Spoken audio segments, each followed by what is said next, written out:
Tahukah anda bahawa lautan Borneo kaya dengan biodiversity marine?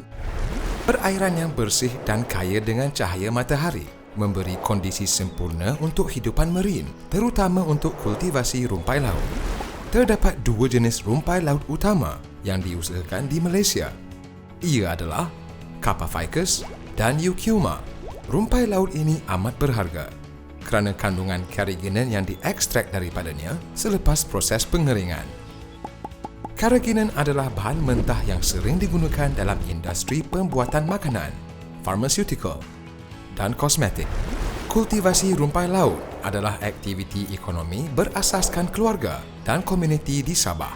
Ianya merupakan antara sumber pendapatan komuniti di pesisiran pantai dan juga menyumbang kepada pendapatan negara. Namun begitu, penghasilan rumpai laut negara kita semakin berkurangan tahun demi tahun disebabkan beberapa faktor seperti perubahan iklim, kekurangan pemasaran, pengurusan ladang yang kurang memuaskan, serangan perosak dan penyakit, penuaan kultivar, saingan sengit dalam industri, kekurangan koordinasi antara pihak berkepentingan. Penyakit dan serangan perosak adalah antara cabaran dalam kultivasi rumpai laut. Isu-isu tersebut menjejaskan kualiti dan hasil carrageenan dari Kappa ficus dan Eucheuma.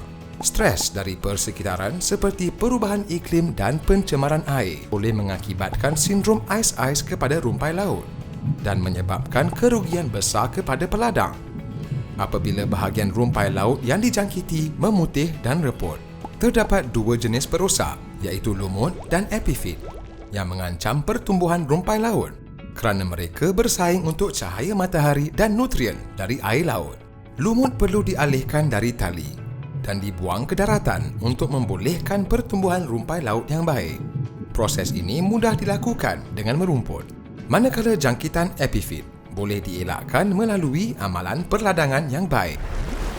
Bagi mengurangkan masalah penyakit dan perosak, pemilihan tapak ladang serta amalan perladangan yang baik adalah penting untuk menjamin kesihatan rumpai laut. Maka, lokasi yang disyorkan untuk kultivasi rumpai laut adalah ladang yang menerima cahaya matahari yang cukup, aliran air yang baik dan tidak tercemar. Selain dari memilih tapak ladang berfaktor persekitaran yang sesuai, penggunaan bibit sihat dan mempunyai banyak tunas muda tanpa kesan ragutan oleh pemangsa dan tanda-tanda penyakit atau serangan perosak adalah disyorkan.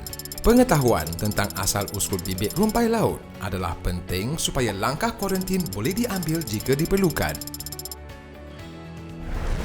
Proses pengasingan dan kuarantin akan memastikan bibit baharu tidak membawa penyakit dan ejen perosak kepada ladang rumpai laut. Di samping itu, peralatan di ladang juga perlu dibersihkan setiap kali sebelum dan selepas digunakan. Bagi menjamin kualiti rumpai laut, peladang digalakkan membuang lumut dan bahagian rumpai laut yang dijangkiti ais-ais. Bahagian tersebut perlu dibuang ke daratan dan bukannya dibuang semula ke dalam laut. Jika berlaku serangan penyakit, apabila 10% dari populasi rumpai laut memutih, jarak antara rumpai laut pada tali perlu ditambah untuk mengurangkan sebaran penyakit. Akan tetapi, jika 50% daripada kesemua rumpai laut dijangkiti penyakit, peladang disyorkan menuai ke semua rumpai laut yang diusahakan dan menghentikan operasi perladangan selama 45 hari serta menghubungi pegawai di Jabatan Perikanan untuk tindakan selanjutnya. Kesihatan dan produktiviti rumpai laut yang semakin merosot mungkin disebabkan oleh penggunaan beberapa kultivar atau baka yang sama sejak tahun 70-an. Oleh kerana pembiakan seksual tidak berlaku, variasi genetik rumpai laut yang dikultivasi adalah terhad. Untuk memastikan kelestarian industri rumpai laut, penyelidikan diperlukan untuk mencari dan menghasilkan kultivar Kappa ficus dan Eucheuma yang berdaya tahan terhadap perubahan faktor persekitaran. Pemilihan dan pembangunan kultivar yang mampu berdaya tahan terhadap perubahan iklim dan serangan epifit di samping tumbesaran yang pantas dan berkandungan carrageenan yang tinggi adalah penting untuk menjamin masa depan industri ini. Proses pemilihan kultivar ini boleh dilakukan melalui kajian DNA atau bahan genetik dari spesies dan variasi rumpai laut yang berbeza. Bahan genetik rumpai laut boleh dikaji dan didokumentasi melalui pengekstrakan DNA. Seterusnya, amplifikasi gen tertentu dengan menggunakan tindak balas rantai polymerase (PCR) akan dilakukan, diikuti dengan gel electrophoresis dan penjujukan DNA. Kajian genetik seiring dengan kajian ke atas tumbesaran rumpai laut, penghasilan karigenen dan ciri lain-lain dapat membantu kita mengenal pasti dan menghasilkan kultivar baharu. Kultivar baharu ini kemudiannya boleh didepositkan di fasiliti bank benih atau biobank untuk dijaga, dikaji dan ditambah baik untuk kegunaan jangka panjang. Kultivar rumpai laut baharu ini juga kemudian akan diedarkan kepada peladang.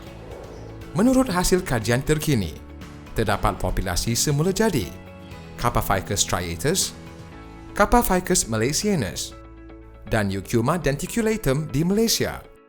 Namun, dipercayai terdapat banyak lagi populasi liar yang masih belum dijumpai. Penubuhan biobank dan pewartaan kawasan perlindungan marin adalah penting untuk menjamin pemeliharaan sumber bio tempatan kita. Maka, usaha penyelidikan diperlukan untuk membantu kita menghasilkan kultivar yang lebih baik untuk penambahbaikan peladangan rumpai laut. Manfaat dari kajian yang dilakukan ini akan membantu dalam menjamin pendapatan dan sara hidup komuniti pesisiran pantai dan juga merangsang daya saing industri rumpai laut di Malaysia.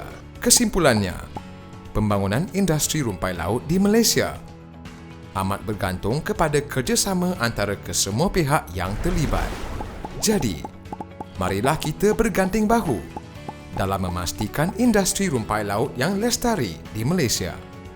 Ribuan terima kasih kepada pegawai-pegawai di Jabatan Perikanan, peladang, pengilang terlibat di atas sokongan padu dalam menjayakan projek ini. Kami juga ingin berterima kasih kepada GS Star di atas tajaan untuk projek yang amat bermanfaat ini.